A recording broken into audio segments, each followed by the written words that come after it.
میں ہوں آپ کی host Shehnila Ayaz. Geo Express News کے ساتھ خبر شامل کریں گے چمن سے۔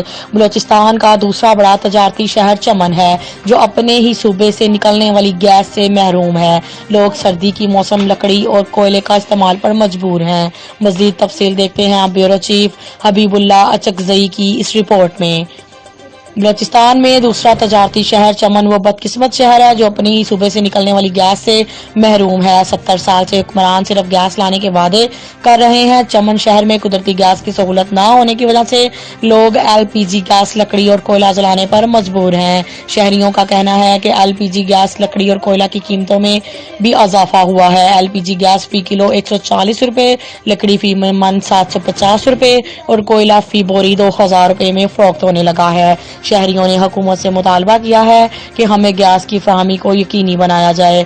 Report Habibullah Achakzai, bureau chief Geo Express News Qila Abdullah چمن۔